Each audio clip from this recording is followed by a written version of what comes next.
Hello प्यारे बच्चों, कैसे हो आप लोग। तो ये करते हैं इलेक्ट्रोस्टैटिक्स का बहुत ही शानदार सा क्वेश्चन, और इस प्रॉब्लम को मैं इलेक्ट्रोस्टैटिक्स सेगमेंट में डाल दिया हूँ प्रैक्टिस प्रॉब्लम वाले में। Practice problem for JEE advanced.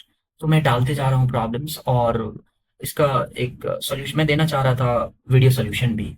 तो as a part of video solution इसको मैं बनाना चाह रहा हूँ। ओके, तो आप जैसे प्रैक्टिस करोगे क्वेश्चन को, तो एक बार आप करो, नहीं बनेगा तो फिर वीडियो सॉल्यूशन आप देखना इसको।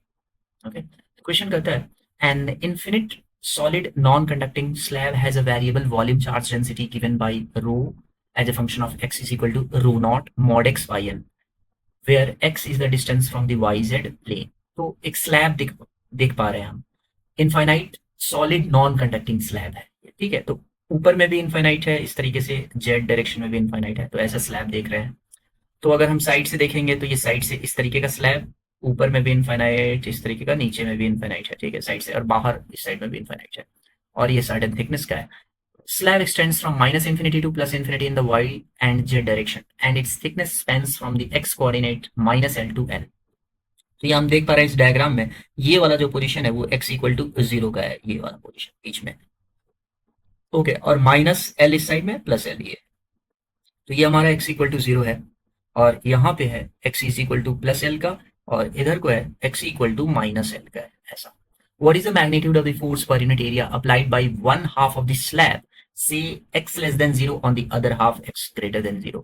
तो यहाँ पे अब दो सेगमेंट है, ठीक है, इस तरीके का, ये लेफ्ट है और राइट है। तो हम देख सकते हैं कि जो लेफ्ट वाला पार्ट है, ये वाला, ये राइट वाले पे इतना फोर्स लगा रहा है, पर यूनिट एरिया निकालना है इस वाले पे। ओके, यही निकालना है हमारे को। तो देखते हैं अब इस प्रॉब्लम को कैसे करना है। प्रॉब्लम अच्छा ही है ये, राइट। तो सबसे पहले यहाँ पे चार्ज डेंसिटी का वेरिएशन भी दे रखा है। अब चार्ज डेंसिटी का वेरिएशन दे रखा है, हमारे को सबसे पहले क्या सोच में आना चाहिए कि क्यों ना हम फील्ड निकाल लें एक इंटरनल पॉइंट पे। और फील्ड निकालने के लिए हम गॉस लॉ को यूज कर सकते हैं। एक बार फील्ड आ गया तो छोटा सा एलिमेंट यहाँ पे ले करके और फिर पूरे राइट हाफ में इंटीग्रेट कर लेंगे, तो मेरे को हमारे को पूरा फोर्स आ जाएगा। और फोर्स पर यूनिट एरिया निकालना है तो एरिया नीचे में आकर के आ जाएगा, वो कैंसिल हो जाएगा, ठीक है। तो आप देखो, ये इधर थॉट प्रोसेस मैंने बता दिया क्या करना है। तो मैं करूंगा वही कि इलेक्ट्रिक फील्ड निकालता हूँ। इलेक्ट्रिक फील्ड यहाँ पे मैं निकालना पसंद करूंगा as a function of x, right. तो यहाँ एक छोटा सा हम बना लेंगे गॉसियन सिलेंडर।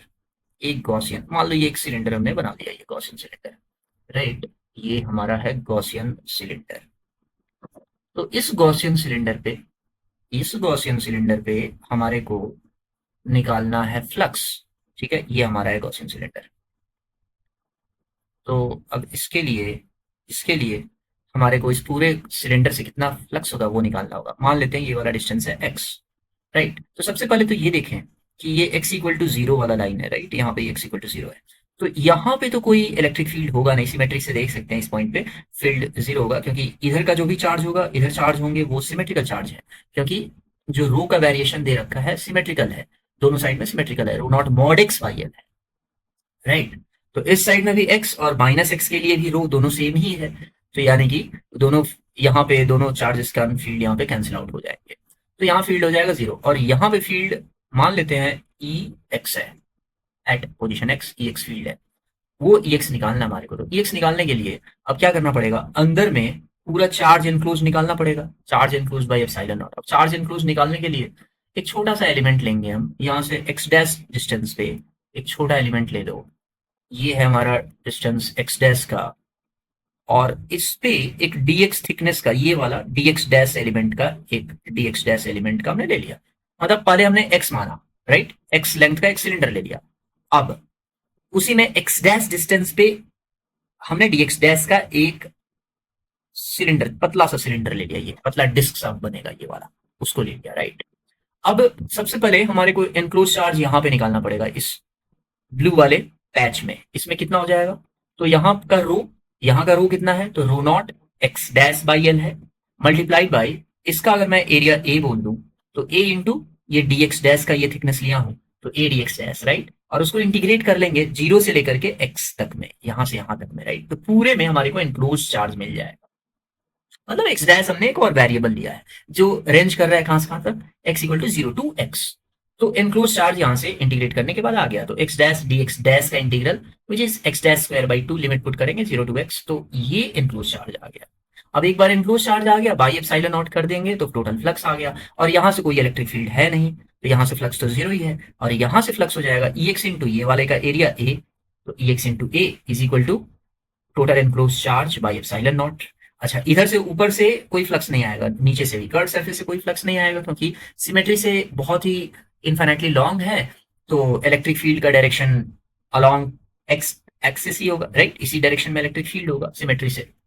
तो नेट फ्लक्स हमने ऐसे ही लिख दिया, ई एक्स इंटू ए, इक्वेट कर लिया, तो हमारे को इलेक्ट्रिक फील्ड निकाल गया। तो ये हमारा स्टेप 1 है, इलेक्ट्रिक फील्ड निकालना। अब एक बार हमारे पास इलेक्ट्रिक फील्ड आ गया एक्स डिस्टेंस पे, तो फिर मैं नेक्स्ट क्या करूंगा, एक्स डिस्टेंस पे अब मैं क्या करूंगा कि एक यहाँ स्ट्रिप ले लो, फिर से यहाँ पे पतला सा डिस्क ले लिया, कितने डिस्टेंस पे, एक्स डिस्टेंस पे, कितने थिकनेस का, तो dx थिकनेस का एक हमने क्या ले लिया, फिर डिस्क ले लिया, राइट।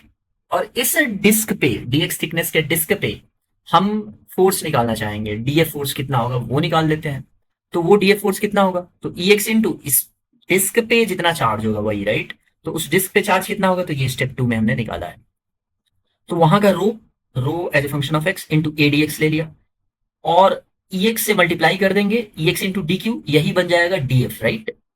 तो ये बन जाएगा हमारा डी एफ का, तो डी एफ कितना आ जाएगा, E x into d q is equal to E x into d q आ गया रो ए डी एक्स, और ई एक्स का वैल्यू रख लें यहाँ पे, और रो का भी वैल्यू रख लें, और एक्स को इंटीग्रेट कर लें 0 से लेकर के एल तक में, क्योंकि हमारे को निकालना है राइट हाफ पे ही फोर्स, राइट। तो x varies from 0 to L, left half right half पे कितना फोर्स लगा रहा है वही निकालना है।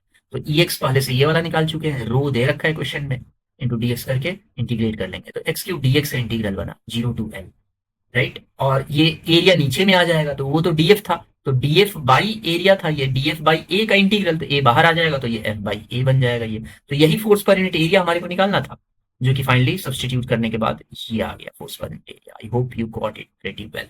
एक और इंपॉर्टेंट बात यहाँ पे देखो, एक इंपॉर्टेंट बात ये है कि मान लो कि x डिस्टेंस पे, ये x डिस्टेंस पे हमने dx थिकनेस का ये स्ट्रिप लिया है ना, ये वाला, और इस पे मैं df निकाल रहा हूं। तो df निकालने के लिए इलेक्ट्रिक फील्ड निकाला हूं मैं, और ये इलेक्ट्रिक फील्ड इसके कारण भी है, इन चार्जेस के कारण भी है, चार्ज जो dq चार्ज जो लेफ्ट साइड में है, dq चार्ज जो राइट साइड में है, सबके कारण है ना इलेक्ट्रिक फील्ड। बट फोर्स तो हमारे को इसके लिए निकालना है, राइट हाफ पे फोर्स निकालना है। तो कायदे से क्या करना चाहिए था कि electric field due to the left half लेना चाहिए था, लेकिन हम इलेक्ट्रिक फील्ड सब चार्जेस के कारण ले रहे हैं। ऐसा क्यों, क्योंकि जब हम इंटीग्रेट करेंगे, देखो ध्यान से, इंटीग्रेट करेंगे, राइट साइड में ही इंटीग्रेशन चल रहा है हमारा, राइट। तो जब राइट हाफ पे इंटीग्रेशन करेंगे, तो मान लो कि ये वाला चार्ज होता है यहाँ पे, जो कि यहाँ फील्ड क्रिएट करता है यहाँ पे कुछ, उसके कारण यहाँ हम फोर्स लिखते हैं, और फिर यहाँ पे भी इस 2 पे भी फोर्स लिखते हैं 1 के कारण, ये 1 है मान लो। और फिर जब इंटीग्रेट करना मतलब एडिशन करना, तो जब हम इंटीग्रेट करेंगे तो इक्वल अपोजिट पेयर्स वाले जो फोर्सेस हैं वो तो कैंसिल आउट हो जाएंगे, राइट।